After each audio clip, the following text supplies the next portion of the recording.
Kyiv railway station में फंसे हुए हैं। हमारी रिक्वेस्ट है कि सिर्फ हमें सेफ जगह पे लिया जाए। हम यहाँ पे खाटकीव में फंसे हुए हैं और हम हॉस्टल नंबर 5 के बेसमेंट में हैं। प्लीज़ जल्दी से जल्दी कोई सोल्यूशन निकाला जाए क्योंकि हमारे घर वाले भी बहुत परेशान हैं। तो यहाँ पे देखिए कैसे हाल में हम लोग बंकर में रह रहे हैं, बहुत बुरा हाल स्थिति है यहाँ पे। हम अभी इवानो फ्रैंकिस में यहाँ फंसे हुए हैं। यहाँ मार्शल लॉ लग चुका है पूरे यूक्रेन में।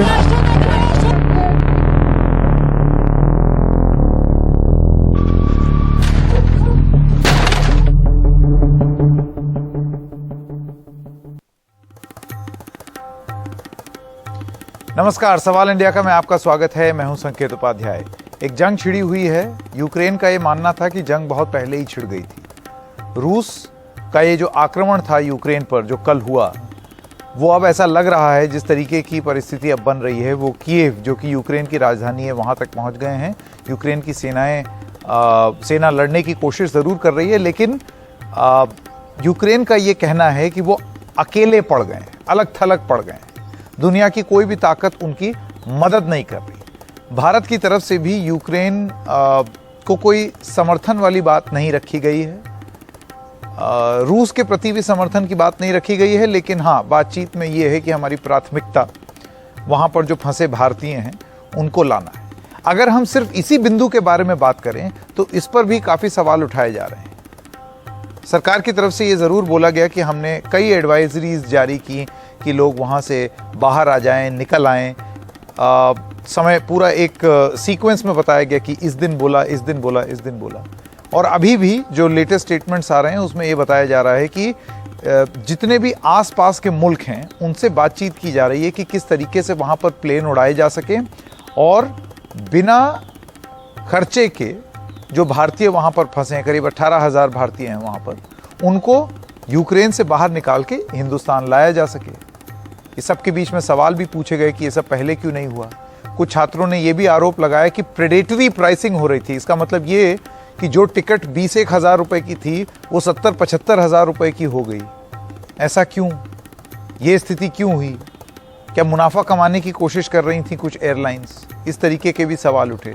इन सब चीज़ों के सवाल के जवाब जो हैं वो मुश्किल भी हैं, लेकिन देने पड़ेंगे। और सबसे बड़ी बात और जो प्राथमिकता है वो इस चीज़ पर होनी चाहिए कि किस तरीके से भारतीय नागरिक सुरक्षित वापस घर लौटे।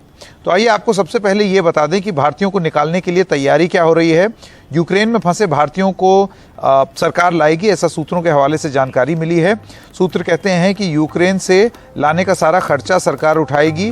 पहले हालांकि ऐसा नहीं था।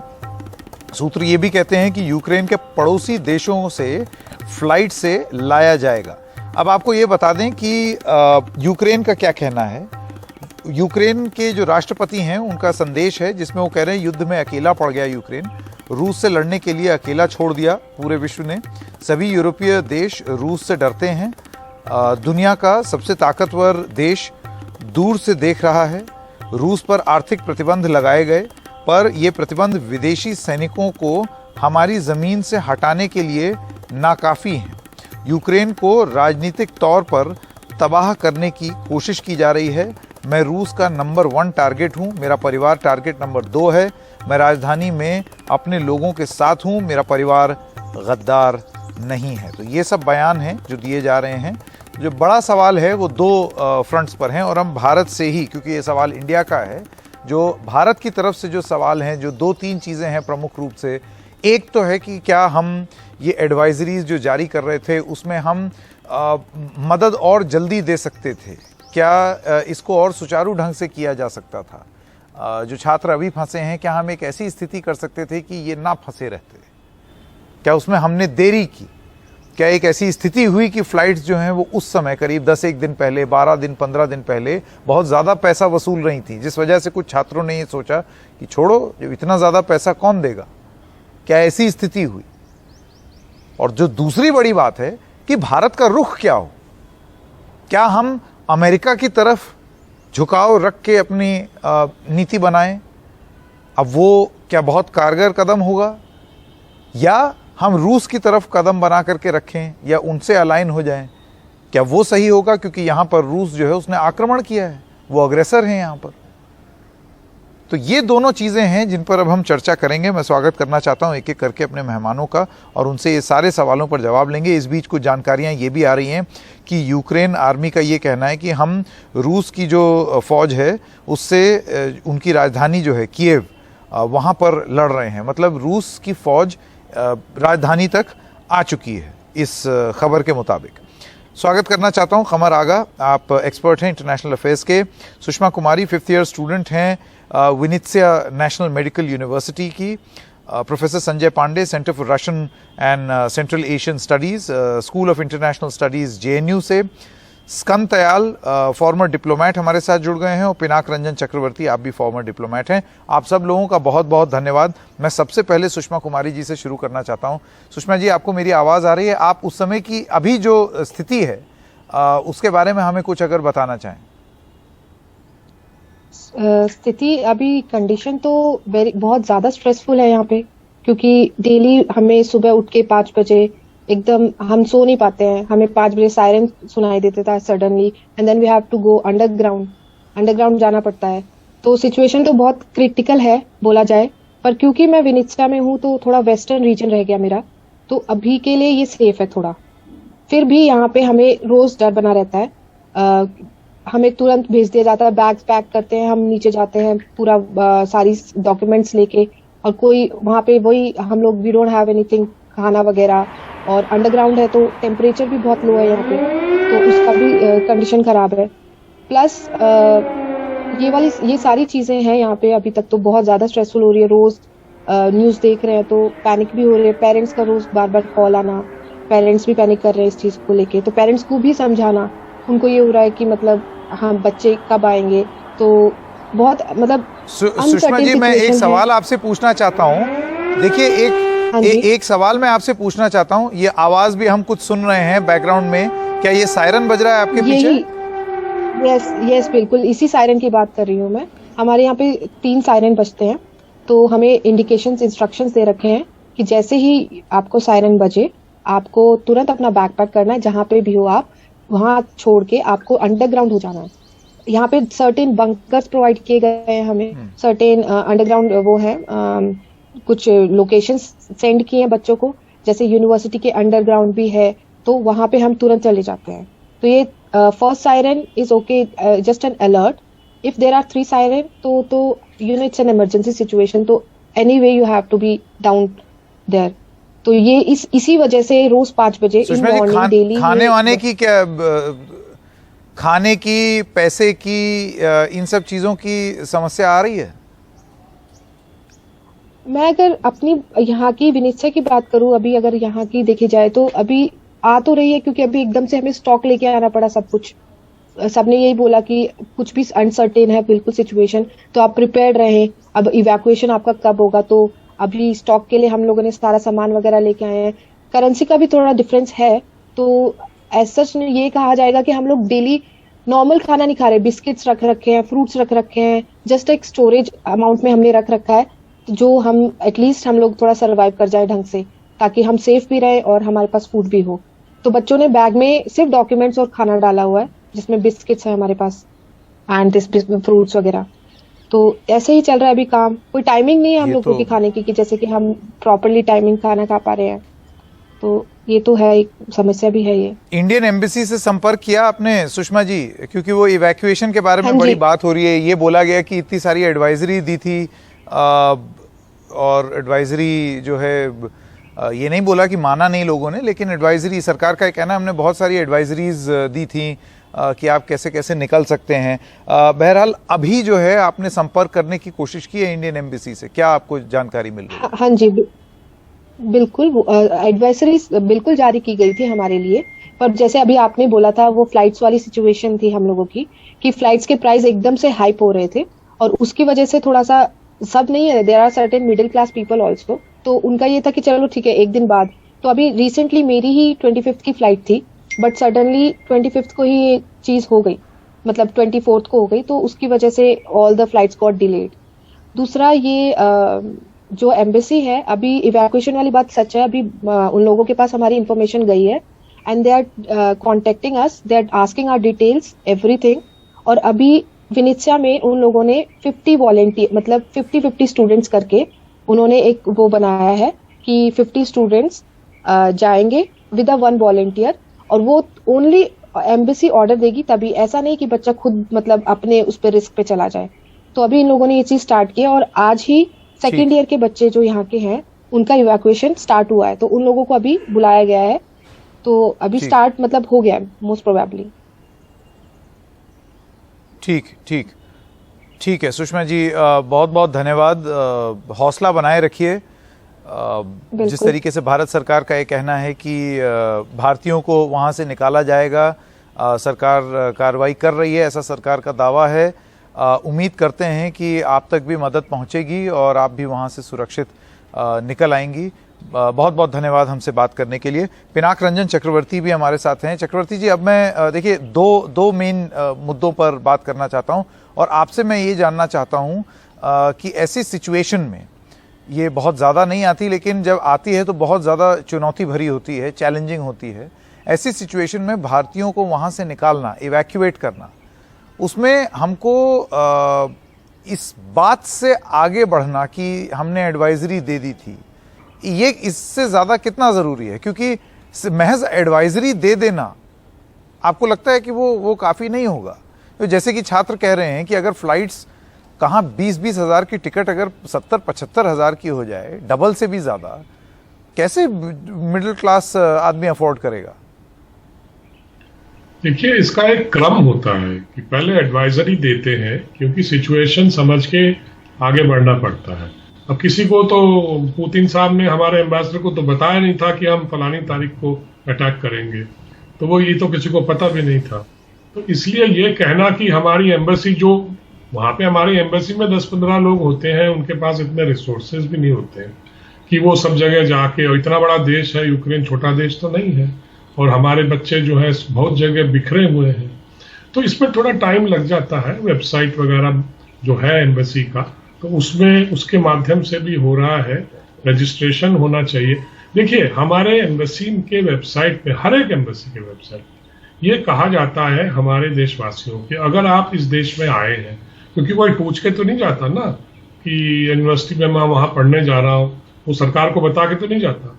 तो इसलिए हम ये करते हैं कि वहां पे आप जाके रजिस्टर कर लें कि मैं इंडियन हूँ, मैं फलानी जगह हूँ, एक्सेट्रा। अब इसमें भी मैंने देखा है कई बार, मैं तो बहुत एम्बेसीज में काम कर चुका हूँ, कि ये हमारे जो देशवासी हैं वो ज्यादा इस पे ध्यान नहीं देते हैं, क्योंकि वो समझते हैं, क्योंकि नॉर्मल कंडीशंस में कोई सोचता नहीं है कि ये जरूरी है। पर ये हम बार बार हमारी वेबसाइट के माध्यम से, हमारे एसोसिएशंस के जो लोकल हैं, उनको कहा जाता है कि kindly register so that the embassy knows where you are and where you are staying, so that we can reach you in times of an emergency. Anyway, वो अब हो रहा है, हो गया है जहां तक मुझे मालूम है। और उसके बाद लॉजिस्टिक्स है। अब हवाई जहाज वाले जो जा रहे थे, उन्होंने भाड़ा बढ़ा दिया। वो तो खैर आपको मालूम है, एल्गोरिथम होता है, when you go to buy a ticket, जब उसमें प्रेशर आता है तो वो स्पाइक कर जाता है फेयर। तो ये तो हुआ होगा जरूर, ये तो सब जगह होता है। और उसके बाद जब इन्वेजन शुरू हो गया तो एयर स्पेस बंद हो गया, तो हमारे एक एयर इंडिया का जहाज है वो वापस भी आया। अब ये देखना है कि आप, चलिए ये तो हिस्ट्री हो गई, अब आगे क्या करना है। आगे तो बैठ के जो मीटिंग्स हुई हैं, जहां तक मुझे मालूम है कि वो लैंड बॉर्डर ही अब खुला है, जो साउथ वेस्ट साइड में है, जो 4 कंट्रीज हैं, तो वहीं से हो रहा है। हमारे विदेश मंत्री जी ने सबसे बात मेरा बस एक छोटा सा सवाल, जी स्कंद दयाल जी, मैं आपसे एक छोटा सा सवाल ये पूछना चाहता हूँ। अभी जो भारत की सरकार है स्कंद दयाल जी, अभी भारत सरकार ये कह रही है कि हम बिना पैसा लिए इवैक्यूएट करेंगे। ये स्थिति अब भारत सरकार की ऑफिशियल पोजीशन अब हुई है, पहले नहीं थी। देखिए, ये बात पिनाक जी की कहना सही है, नहीं, वो पिनाक जी का ये कहना सही है कि भाई हमें थोड़ी मालूम था कि जंग होने वाली है, लेकिन जंग जैसा माहौल हो रहा है ये तो पता। देखिए, क्राइसिस सिचुएशन में हम अपने आप को किस तरीके से कंडक्ट करेंगे या कैसे करेंगे, बहुत ही अनप्रिडिक्टेबल होती है, मैं मानता हूं।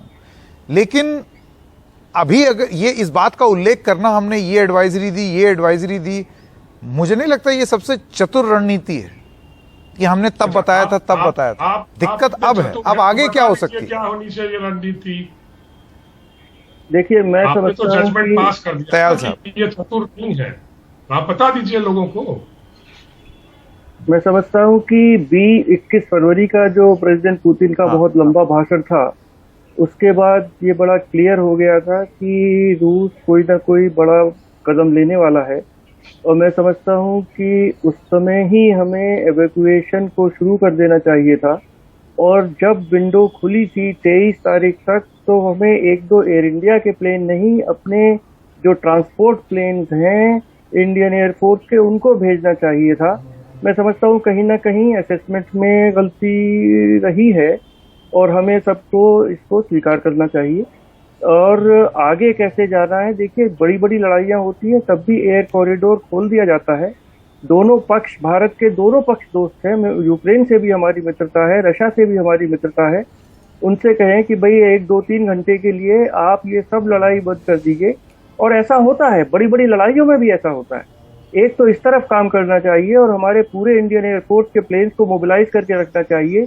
और बच्चों को, जैसे अभी हमारी विद्यार्थी ने बताया कि लोगों को वहां पे मोबिलाइज कर लिया गया है कि 50-50 के ग्रुप में आप पास के एयरपोर्ट पे पहुंचे या जैसे भी पहुंचे, वो लोकल करना होगा। एक तो ये अब करना बहुत आवश्यक है।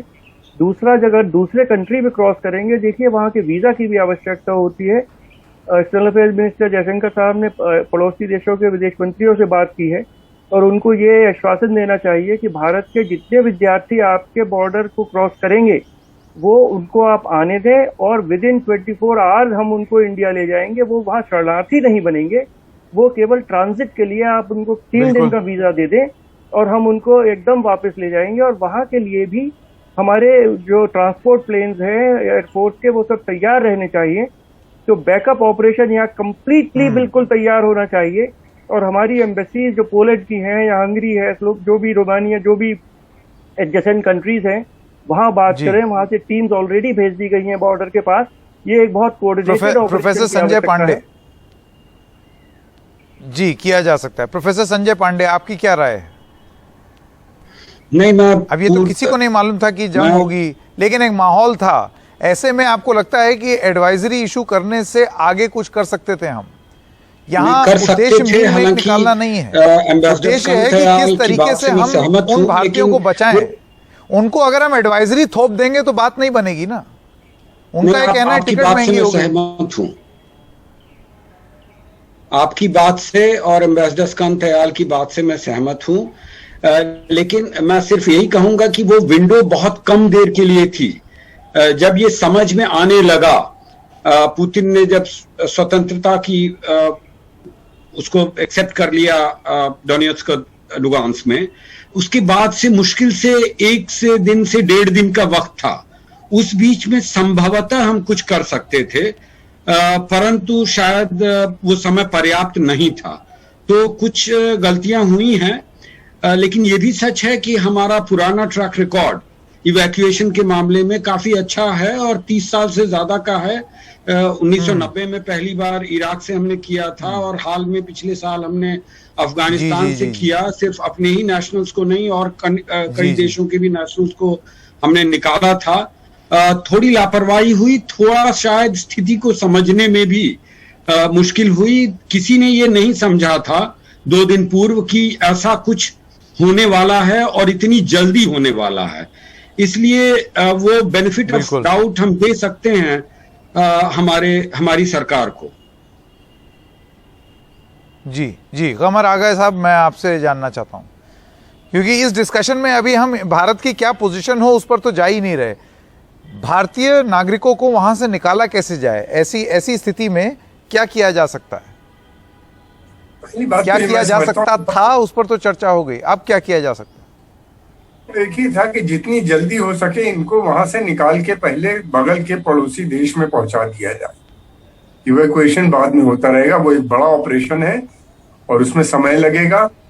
हालांकि ये लोग बात कर रहे हैं, अब एयर इंडिया सरकारी एयरलाइंस तो रही नहीं है कि आप 2 मिनट में इंस्ट्रक्शन दे के सब चेंज कर सकते हैं। अब उनके अपने रूट्स हैं, बहुत से प्लेन्स उनको स्पेयर करने पड़ेंगे। लॉजिस्टिक प्रॉब्लम्स आएगी, लेकिन सबसे पहले तो ये होना चाहिए कि उनको निकाल के पड़ोसी देश में कहीं सेटल करें, हफ्ता दिन 10 दिन रहें, जितने भी दिन रहें, फिर उसके बाद धीरे धीरे उनको भारतवर्ष लाएं। और लाने के लिए मैं समझता हूँ सिकंद साहब ने जो कहा, वो इंडियन एयरफोर्स के जो ट्रांसपोर्ट प्लेन हैं बड़े वाले, जिनसे अभी हम अफगानिस्तान से भी लेके आए थे बहुत से लोगों को, और उससे पहले हमने और दूसरे देशों से भी, यमन से भी, वहाँ यमन से तो खैर पानी के जहाज से भी ले आए थे, बहुत से नेवी अपने शिप में ले आई थी, ज्यादा दूर भी नहीं था। लेकिन ये कि उनको सबसे पहले वहां से निकाल के पड़ोसी देश पहुंचा दिया जाए, चाहे वहां फिर वो उनको अगर एक हफ्ता भी लगता है निकालने में, तो मैं समझता हूँ कोई बड़ी बात नहीं। इस बीच में लॉजिस्टिक सब पहुंचा दी जाए। हमारी एम्बेसीज इन सब मुल्कों में है, वो वहाँ इंतजाम भी कर सकती हैं, वो सबसे बेहतर होगा। मैं इस समय नहीं कह सकता हूँ। और जहां तक सवाल है, भारत को एक्सपीरियंस वाकई बहुत है। पहली जो गल्फ वॉर हुई थी, जिसमें कुवैत से 1,70,000 आदमी निकाले थे, जो सबसे बड़ा ऑपरेशन था। फिर उसके बाद कई जंगें हुई इराक में, वहां से निकाले गए। फिर उसके अलावा अफगानिस्तान और यमन और इन सब जगहों से निकाला है तो है। लेकिन ये है कि अब इस स्थिति में सबसे बेहतर मैं समझता हूँ यही होगा कि पड़ोस देश में पहुंचा दिया जाए और वहां से फिर लाते रहेंगे लोग। बिल्कुल, कम से कम ये सबसे बड़ी बात है। और आप लोगों से बात करके ये बात देखिए, भारत के लिए जो अभी भी जो सबसे बड़ी अपॉर्चुनिटी है वो ये है कि ना हम यूक्रेन के दुश्मन हैं, ना यूएस के दुश्मन हैं, ना रूस के दुश्मन हैं। और क्योंकि इनमें से कोई भी मुल्क दुश्मन नहीं मानता है, इस वजह से वो गुडविल इस्तेमाल की जा सकती है आसपास में भी, जो कि की भी जा रही है। लेकिन ये सब स्थिति ऐसी होती है, जैसे पिनाक जी बोल रहे थे कि ये किसको पता था, वो बात सच है। लेकिन इस क्राइसिस सिचुएशन से निपटने के लिए जो विंडो थी हमारे पास, क्या उसका पूरी तरीके से इस्तेमाल किया गया, या हम एडवाइजरी के फेर में फंस गए? और अब आगे क्या हम वो कार्रवाई कर रहे हैं? ऐसा बताया जा रहा है कि वो कार्रवाई हो रही है। बहरहाल आज की डेट में हिंदुस्तानियों को वहां से निकालने में हम डिप्लोमेटिकली अभी एक अच्छी पोजीशन पर हैं। क्या हम जल्दी से वो कार्रवाई कर पाएंगे? प्रयास चल रहा है, ऐसा बताया गया है। आप सब लोगों का बहुत बहुत धन्यवाद। एक छोटे से ब्रेक के लिए रुक रहे हैं, सवाल जारी रहेंगे ब्रेक के बाद।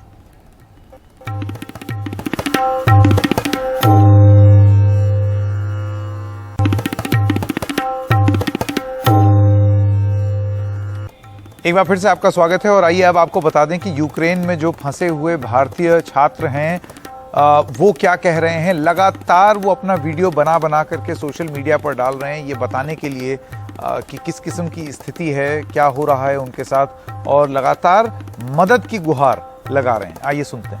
फूड यहाँ पे मार्केट्स में खत्म हो चुका है, एटीएम्स में पैसे नहीं है, विड्रॉल नहीं कर सकते हो आप, सारी चीजें बंद हो चुकी हैं क्योंकि यहाँ कंडीशंस बहुत बेकार है। और अगला बम ब्रिंग पता भी नहीं है कहाँ पे होगी, किस जगह होगी। हम सब लोग जुड़े हुए हैं, हम सबसे, इंडियन गवर्नमेंट से, सबसे बस यही रिक्वेस्ट करते हैं, हमें जल्द से जल्द यहाँ से निकाल लीजिए, प्लीज यहाँ से निकाल लीजिए जल्द से जल्द।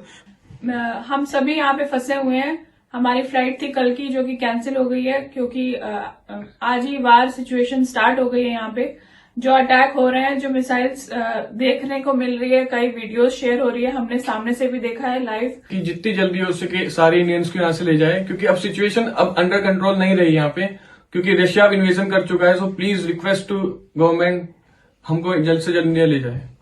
सुबह 5 से 6 बजे के बीच में जो मिसाइल अटैक हुआ है उससे हम सारे बच्चों के बीच में बहुत ज्यादा अराजकता फैली हुई है। तो मेरी रिक्वेस्ट है इंडियन गवर्नमेंट से कि हम लोग को यहाँ से जल्दी से इवैक्यूएट करें या फिर हमें सेफ जगह पे पहुंचाया जाए।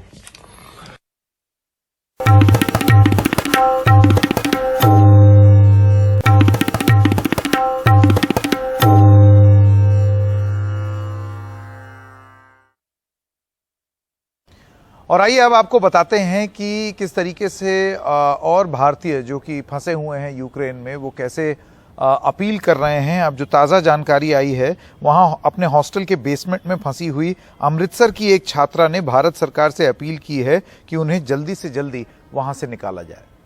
I am from Amritsar, Punjab, in India, and here I am stuck in Kharkiv, and I am in the basement of my hostel number 5, and I want to show you all the basement here.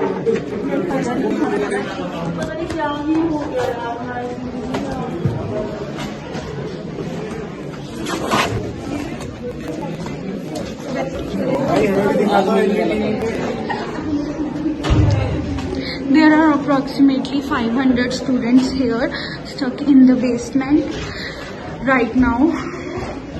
This is the video of our basement.